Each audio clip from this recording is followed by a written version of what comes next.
எந்த சந்தர்ப்பத்தில் ஆண்டவர் உங்கள் வாழ்க்கையில் குறுக்கிட்டார் பாஸ்டர்?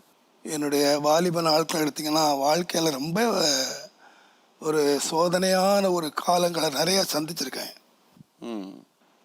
என்னை அழைச்சிட்டு வந்தவங்க என்னை அவ்வளோ சந்தோஷமாக வைக்கல. அதனால் நான் இங்கேருந்து பட்டாபிராமுக்கு ஒரு கடைக்கு நான் மாறி போனேன். அப்போது நான் சின்ன வயதுலேயே கஷ்டப்பட்டாலும் உண்மை தான் பேசணும், கடினமாக உழைக்கணும். இந்த ரெண்டு என்னுடைய பிரின்சிபிள். இப்போ பட்டாபிராமில் நான் வேலை செய்யும்போது டன்லப்பில் ஒரு ஆஃபீஸர் ஒருத்தர் வேலை செய்தார். அவர் கஸ்டமராக இருந்தார். கஸ்டமராக இருக்கும்போது என் மேலே ஒரு அன்பினால், தம்பி எவ்வளோ நாளைக்கு நீ இப்படியே மளிகை கடையிலே கஷ்டப்பட போகிற, டன்லப்பில் வந்து நல்ல வேலை இருக்குது, நான் உனக்கு எடுத்து தரேன், உன் சர்டிஃபிகேட்டை கொஞ்சம் கொண்டு வா அப்படின்னாரு. அப்போ நாங்கள் எல்லோரும், எங்கள் அம்மா எல்லோரும் திருவத்தூரில் இருக்காங்க, நான் அங்கே பட்டாபிராமில் இருந்தேன். என்னுடைய ஊருக்கு கடிதம் எழுதினேன், ESLC பாஸ் பண்ணேன். அப்போது அந்த சர்டிஃபிகேட்டை எங்கள் ஸ்கூல்லேருந்து வாங்கி அனுப்ப சொன்னேன். அவங்க வந்து உடனே வாங்கி அதில் அனுப்புனாங்க. எங்களுக்கு காலையில் பர்ச்சேசிங் போகணும், மத்தியானம் மேலே தான் அங்கே இருப்போம். நான் பர்ச்சேசிங் போன டைம் வந்து சர்டிஃபிகேட் வந்து ஓனர் கையில் கிடச்சிடுச்சு. அவர் பார்த்தாரு, இவன் சர்டிஃபிகேட்டை கொண்டிருக்கான், நம்மளை விட்டு போயிடுவான் போல் இருக்கு. ஏன்னா என்னுடைய கடினமான உழைப்பும் உண்மையும் அவருக்கு ரொம்ப தேவையாக இருந்துச்சு. அதனால் சர்டிஃபிகேட் தீ வச்சு கொளுத்திட்டார். எனக்கு தெரியாது, விஷயம் தெரியாது. நான் வரும்னு காத்து இவங்களுக்கு வேலைக்கு என்ன ரொம்ப எல்லாம் சொல்லி பேசி வச்சு சர்டிஃபிகேட் காத்திருக்காங்க. பட் சர்டிஃபிகேட் கிடைக்கல. அப்புறம் திரும்ப ரொம்ப அழகையோடு எழுதினேன், நீங்கள் எனக்கு தயவுசெய்து அனுப்புங்க.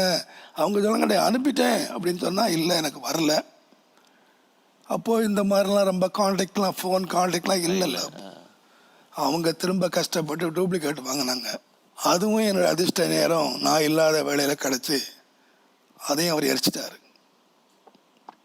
அப்போ எனக்கு இன்றைக்கு வரைக்கும் எனக்கு சர்டிஃபிகேட் இல்லை.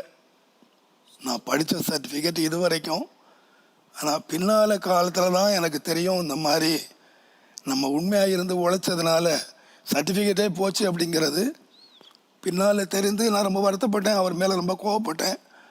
இல்லை, அவர் ரொம்ப வருத்தப்பட்டார், உன்னை இழக்க விரும்பலை, உனக்கு என்ன வேணாலும் செய்கிறேன், கடைவான்னு எழுதி தரேன், இங்கே இருந்தார். ஆனால் அவர் செய்த துரோகம் எனக்கு தாங்க முடியாதனால அங்கேருந்து நான் போயிட்டேன். இப்படி ஒவ்வொரு கட்டமாக வரும்போது என்னுடைய தகப்பனார் வந்து ரொம்ப ஃபீல் பண்ண ஆரம்பித்தார்.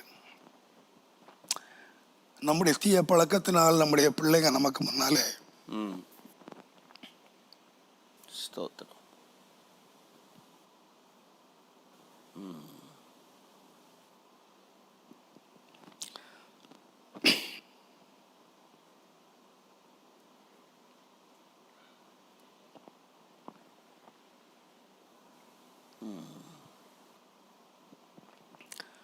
நாங்கள் பட்ட கஷ்டத்தை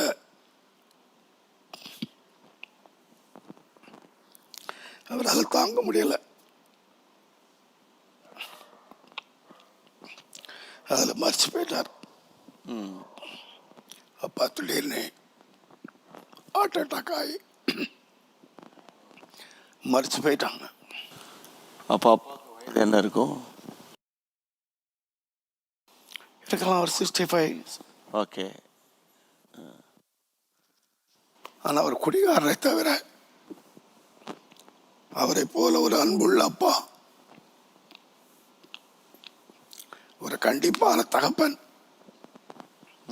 இந்த உலகத்தில் யாருமே இருக்க மாட்டாங்க. I love him.